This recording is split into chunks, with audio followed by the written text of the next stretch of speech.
শিক্ষার্থীরা আসসালামু আলাইকুম। টিচিং এডুকেশন ইউটিউব চ্যানেলের পক্ষ থেকে তোমাদেরকে স্বাগতম। আজকে আমরা 15 পৃষ্ঠা থেকে শুরু করব। পর্ব নাম্বার হচ্ছে 20। তো এখানে দেখো ঘাত যখন শূন্য, এখানে লেখা আছে কি ঘাত যখন শূন্য।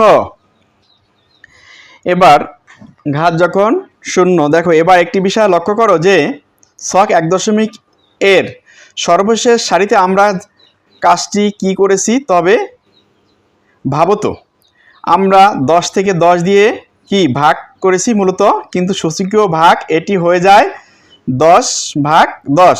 এখন আমরা সূচকের ভাগের নিয়ম কি শিখেছি দেখো তো, সেই নিয়ম থেকে কিছু লেখা যায় কিনা।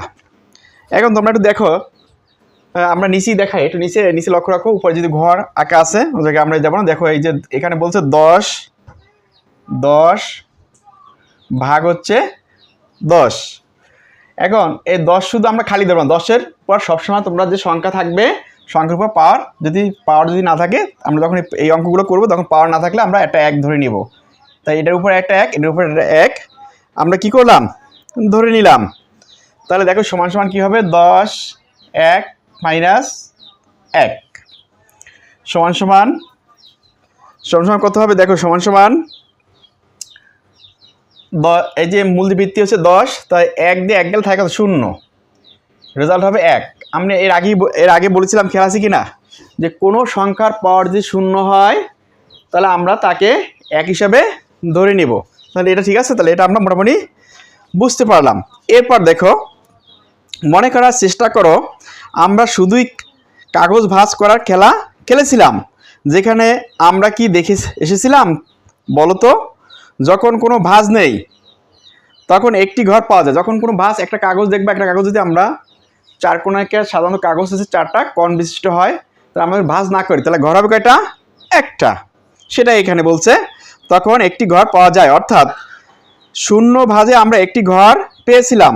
আবার উপর থেকে সূচকের সূত্রের সাহায্যে আমরা কি দেখতে পাচ্ছি, 10-এর উপরে সূচক 0 হলে সেটি 1 হয়। আমরা একটু আগে কথা বললাম যে যদি কোনো সংখ্যার উপর পাওয়ার যদি 0 হয় তাহলে আমরা 1 হিসেবে ধরে নেব। এবার তাহলে ঝটপট নিচে ছক পূরণ করে ফেলতো। ছক হচ্ছে 1.21, আমরা আংশিক পূরণ করা হয়েছে, আংশিক বইতে আংশিক পূরণ করেছে, বাকিটা আমরা করে নেব। তাহলে আমার সাথে সাথে তোমরা ঘরটা খাতায় এঁকে নাও।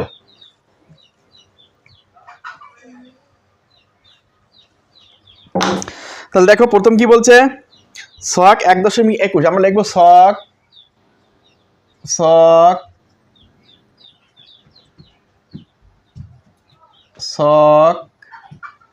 1.21 আংশিক পূরণ করা হয়েছে। এখানে লিখে দেবো আংশিক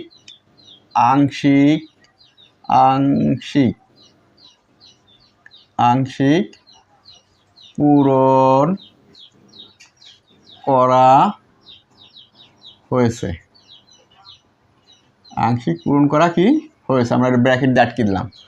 ছক 1.1 আংশিক কি হচ্ছে পূরণ করা হয়েছে। এরপর দেখো প্রথম হচ্ছে কি ভাগ, আমরা লিখে দিলাম ভাগ। তারপর হচ্ছে কি সূত্রের সাহায্যে ভাগফলের সূচকীয় প্রক্রিয়া,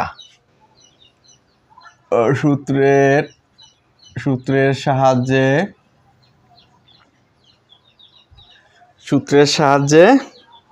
ভাগফলের সূচকীয় প্রক্রিয়া তোমরা, আমি আংশিক লিখে দিলাম, তোমরা ভালো করে লিখে নিও। এরপর কি বলছে, ভাগফল কাঠামো, ভাগফল কাঠামো। তারপর কি বলছে, ভাগফল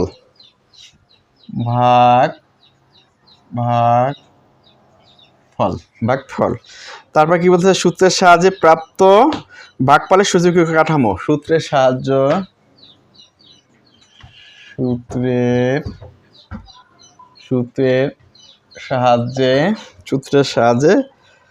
প্রাপ্ত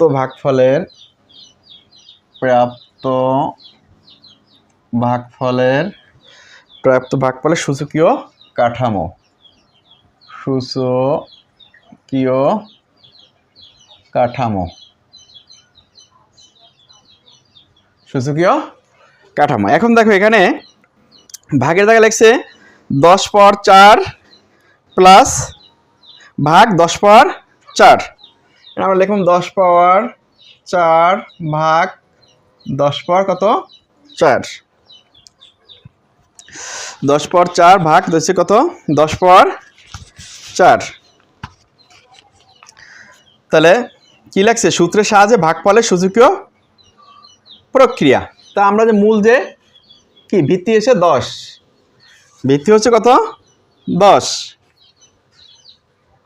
4 মাইনাস 4, 4 মাইনাস 4। তাহলে আমরা দেখো এই যে ভাগফল কাঠামো কি হবে 10 পাওয়ার 4 ভাগ 10 পাওয়ার 4। এখন দেখো 10 পাওয়ার 4 10 পাওয়ার 4 কাটিয়ে দিলে থাকবে কত 1। তা ভাগফল হবে কত 1। আর সূত্রের সাহায্যে প্রাপ্ত সূচকীয় কাঠামো দেখো মূল যে ভিত্তি, মূল ভিত্তি হচ্ছে কত, মূল ভিত্তি হচ্ছে আমরা 10, তাহলে 10 এখানে হবে কত 0। আর এই ভাগফলের জায়গায় আমরা 1 লিখবো, কারণ 10-এর উপরে যে কোনো সংখ্যার উপর পাওয়ার যদি 0 হয় তাহলে আমরা 1 হিসেবে ধরে নেব। এখন ভাগফলের জায়গায় 1 লিখবো, আর এখানে নিয়ম অনুযায়ী যেটা হয়েছে সেটা আমরা দেখিয়ে দেব। আচ্ছা দ্বিতীয় লাইনে দেখো 2 পাওয়ার 2 ভাগ 2 পাওয়ার 2। এখন মূল ভিত্তি হচ্ছে 2, তারপর হচ্ছে 2 মাইনাস হচ্ছে 2। এখন দেখো 2 এর পাওয়ার 2 ভাগ 2 এর পাওয়ার 2, 2 দিয়ে কাটাকাটি দেবো থাকবে কত 1। ভাগফলের জায়গায় 1 দেবো, আর এখানে মূল ভিত্তি হচ্ছে 2, তা 2 দিয়ে কাটাকাটি থাকে 0, পাওয়ার হবে কত 2 পাওয়ার 0। এখন তৃতীয় ঘরে দেখো, তৃতীয় ঘরে কি বলছে 3 পাওয়ার 3 ভাগ 3 পাওয়ার 3। তাহলে মূল ভিত্তি হচ্ছে 3, 3 মাইনাস হচ্ছে 3। তা আমরা কি ভাগফল কাঠামোতে নিয়ে যাব 3 পাওয়ার 3 ভাগ 3 পাওয়ার 3, এটা কাটিয়ে দিলাম থাকে কত 1।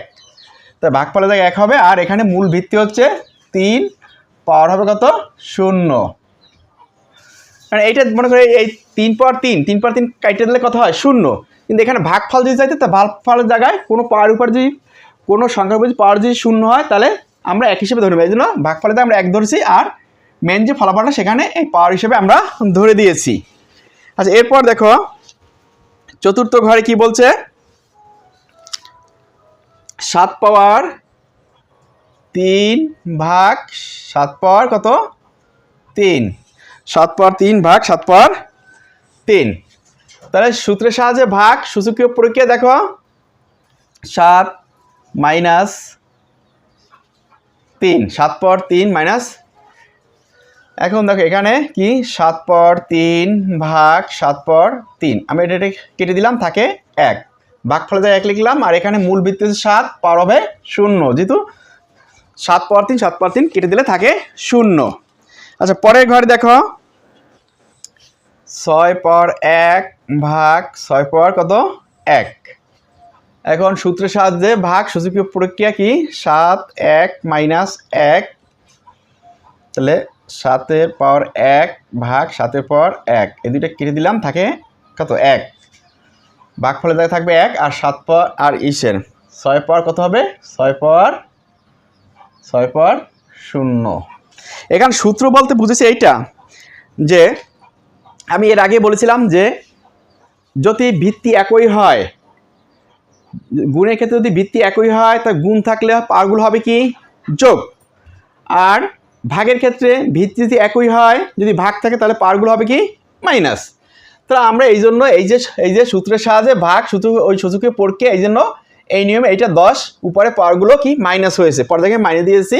তা যে সংখ্যা ওই সংখ্যা কাটাকাটি থাকলে হয় 0, যে মূল যে ফিগারটা সেটা এটা দিয়ে দিয়েছি, আর এই ভাগফলের জায়গায় 1 দিয়েছি। কিন্তু এখানে বলছিলাম যে কোনো সংখ্যার উপর যদি পাওয়ার 0 হয় তাহলে আমরা 1 হিসাবে ধরে নেব, কিন্তু পাওয়ার 0 হলে এটা 0 হবে, কিন্তু 1 হিসেবে আমরা ধরে নেব সূত্রের সাহায্যে 1 হিসেবে আমরা ধরে নিছি। আশা করি তোমরা এই অঙ্কটা মোটামুটি বুঝতে পারতেছো। এই পরবর্তী পর্বগুলো দেখার জন্য অনুরোধ রইল। যদি কোনো তোমাদের সমস্যা হয় কমেন্ট বক্সে কমেন্ট করবা, পরবর্তী পর্বগুলো আমরা আরও সুন্দর করে উপস্থাপন করার চেষ্টা করব। আশা রাখি তোমরা আমাদের পর্বগুলো সুন্দরভাবে দেখবা এবং আমার চ্যানেলটি সাবস্ক্রাইব করে আমাদের সাথে থাকবা, বেশি বেশি শেয়ার করবা, এই আশা ব্যক্ত রেখে আল্লাহ হাফেজ, ভালো থাকো, সুস্থ থাকো।